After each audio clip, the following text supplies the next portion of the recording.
Futures and options on futures trading involve substantial risk and is not a suitable investment for all types of investors. Past results are not necessarily indicative of future results. When I use the word I in this video, it refers to what I teach in my charting course or what I offer in my twice daily oral and written updates. Prices shown on charts and quote boards are in real time and take into account all known activity up to this point in time. And if you'd like to read more of this disclaimer, simply hit the pause key on your video player. Good day, all. Ira Epstein of Linn & Associates with your financial market wrap-up, and this is for Tuesday, the 28th of March, 2017. All right, before the markets reopen, they clear the boards because we're in the 440s right now. You can see you came all the way back in stock indices. In the metal markets, well, the silver gained rather sharply on the gold, but believe me, this is not where the gold was at the end of the day. It was about $5 lower than that, and the silver wasn't near the day's highs. Everything had sold off from there. We're looking at the dollar index up about 50 points, and as you can see, the other currencies had a fair hit today. Now, the big question, of course, is when we take a look at the Dow, after this corrective mode that we've had, was that it, or is there more ahead of us? Because when you look at a weekly chart, you know, you've come from 21,162 down to this week's low of 20,356. So that's a heck of a break. It's about 800 points. Was that it? You know, one of the things I wrote in my newsletter yesterday was trying to be short these stock indices has proven to be very, very difficult. They snap back like that. They work their way lower. It's a very big difference. And you see that even in today's action in the Dow, as the market was gone from overall 21,037 on a closing basis. That's the highest close we had. Back down into a March low of 20,497, and bingo, you're up 128 points. I mean, try to catch a lot of those big breaks now. The rallies just snap back at you. That doesn't mean this market's not in overall trouble. I think to a degree it is.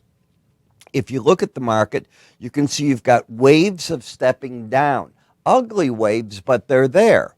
And you've got the pattern of lower highs, lower lows. Now, that pattern can easily be broken, and it was broken, in fact, in the NASDAQ today by just taking out 20,702, but that will not set up on this particular chart, unlike the NASDAQ. Well, we'll get to NASDAQ in a minute. It won't set up on this chart a buy signal because you still have the lower low and the higher high. If you take out 20,702, look for some pretty stiff resistance right up at the 18-day average of closes. When we come back and look at where the support came in, well, it's pretty evident. It was the lower Bollinger Band. The market did poke through, and you can see that yesterday as the market closed under the Bollinger Band, but not sharply under it. At one point, this market was down a lot sharper. It came back in today right back up like that. Part of the culprit, the VIX, and we'll get to that in a minute too.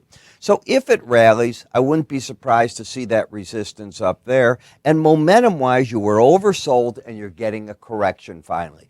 My guess is after 8 days of straight down action, the market was due for a bounce, and that's what I think we got today. In the S&P, here's the opposite, or let me say it the right word, the continuation of my thoughts in the Dow where you take out that high. The high that we had to take out here was 23.56, and it did so at 23.60.5. So where do I think the resistance is going to show up? Well, I just said 23.60.5 is that, and look at 23.61 as your 18-day average. You're knocking on the door of that resistance right now. And as this market's getting a bounce here when it reopens tonight, it probably will lose the oversold condition. It has to rebuild into the swing line, but so far the bias is still to the downside. The NASDAQ is the market that has the higher lows, as it turns out, the higher high today, and it made the run for the upper Bollinger Band. Didn't quite get there. 54.24 was the high, and 29 is the upper Bollinger Band. But you can see you're stuck in this sideways action, not breaking out yet. If the market can break out the top side of this, I doubt it's going to just leave the other indices in the dust. They'll have to come up and match this to a degree. It's how the markets arbitrate and do some of the tradings, and I would look for that to be the case. More likely, is that the market runs into big resistance up here and probably pulls back to the 18-day average of closes. In the Russell, the market's got the pattern with today's action now of higher lows, higher highs, right into the upper Bollinger Band. You hit 1367.80 and you're right at that 18-day average, and it stopped there. So that's the resistance point. Should it be able to clear this and get a surge to the upside, well, then I'd look at the 1397 level as the resistance. But you're right in that area now where the markets have to figure out what to do. And the Russell did a very nice job of overall holding the 100-day average of closes, which so many long-term traders look at. In the VIX, I mentioned this yesterday. Here was the VIX. Forget all the other action. You've been stuck like this last Thursday in this narrow sideways band. The market tried to probe up on it Friday, couldn't do it, and really surged to the upside intraday yesterday, only to fall back down within the band, down to the 100-day average, and today right back. This is because traders got disgusted. They had tried the breakout. It didn't work, and the market's right back in there. It's just saying it's not ready for anything one way or the other. In the bond market, it's not unusual for prices, if they get on the first time over a 100-day average, to come back and challenge that 100-day. That's what I think is going on here. The market is in overbought territory, not yet embedded. I think you just got to wait and see how it's going to play itself out. Same in the 10-year notes. It is not a buy zone because you're overbought, but the trend is up. Support should be the 100-day average, as it was resistance on the way up for a while. And if that gives ground back to the 18-day average for support. So in other words, I see two layers of support between the 100-day and the 18. In the dollar index, a bounce, but you did not yet lose the embedded reading. Now, if you lose that, then I think you're going back to this area for resistance. But you got to lose it and keep it lost for a day. It hasn't done it. Right now, you're in a resistance zone. In the euro currency, the market is still got the embedded reading. So we're at a point right now. It's in the Swissy, it's in the euro, and it's in the dollar. Do these currencies lose their embedded readings, or was this just a correction and they resume them one more time tomorrow? In the British pound, Ms. May has signed off on the letter that's being delivered to the EU now. You know already that the Scots have said that they want a referendum to leave. Now, she doesn't want to address it. I don't think Scotland cares what she wants to address. They are concerned about the Scots. They're not worried about the UK, which wants to just break away. Now, if the next referendum they didn't get the vote and they're to stay with the UK, so be it. You know, you don't keep going over and over and over. You could, but you don't in reality. So we'll see what gives on. Again, you got over that 100-day average for about 5 days, and you're pulling back to it, looking for the support here in an overbought condition that is not embedded. Do you see that? You have a 79 reading, so pay attention to that. Japanese yen backing off a little bit after riding the upper Bollinger Band, but it is embedded. So these breaks in the yen, in theory, are still buys until you lose, with the red line closing back under 80. So we have a bunch of embedded trades that are on right now, and the key is, do they stay there?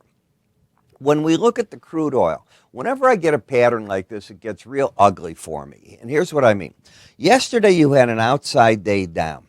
If you take out the high of an outside day down, I call that a bear trap, and that's what happened today. When that occurs, I look for, I'm not saying it always happens, I look for, in a high percentage trade, for prices to move back to the closest of the 18 or the 100-day average on this chart. So we'll see if that is in fact what it wants to do. It lost the embedded reading. Do you see this 2139? So any move up tonight probably keeps that lost, and I think you head into the 49 zone where the market finds its footing, and maybe this 47 just proves to be temporarily a trading bottom. Doesn't mean it's the bottom. It proves to be a trading bottom for the moment, keeping the market in a bearish bias. The market that I've warned that I'm not comfortable for traders to be short is the rebob, and the reason is not that I like the market or not. You pay attention to the driving season. And when that driving season comes, you know that on your local radio, you're going to get your gasoline checks. We see gasoline at $2.25 at Bob's station and whatever. We all hear that all the time. And the reason is at this time of the year, the market often gets that demand for it. Think about it. The weather clears up. Every little station that's got a 7-Eleven, whatever it is, if they got a pump there, they're pumping out their gasoline. People get on the road to travel again. So that's what I think is going on. I think that we've got a bottom area here. The market had lost back here 2 weeks ago, the embedded reading, but it took price time to get back to the 18-day average. If it can get follow through, this whole area, 169, 173, a resistance zone. And in the nat gas, the market is now trying to see, does it embed or is it just going to stay overbought?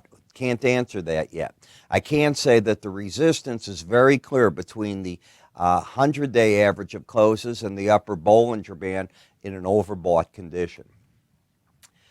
Let's talk about an offering that's a little different than I did in the other videos. And this is technical trading tips from the top pros as put together by Modern Trader magazine. Now, it's a PDF. And in this PDF, the contents of it, Gantt square of 9, what does it mean for the NASDAQ, benefits of relative strength, money flow, the bottom fissures, optimizing stops, all these different publications. I want to put this in your hand, and there's others I'll have coming for you. But get this into your library. It's free. It comes from us as a PDF. We just email it to you. It's that simple. Read it. Get more of these ideas into your head. You may not like them. You don't like them, don't pay attention. You do like them, maybe it helps you. Call us. Go to our website. You'll see a carousel of free offers. This will be on it. Click right up here if you'd like. You'll see an icon if you see me on YouTube. Work with that icon. Away you go. And everything, at that point, you'll see the form, fill out other things you may want. We'll take it from there. I'm Ira. Thanks for watching, and I'll see you tomorrow.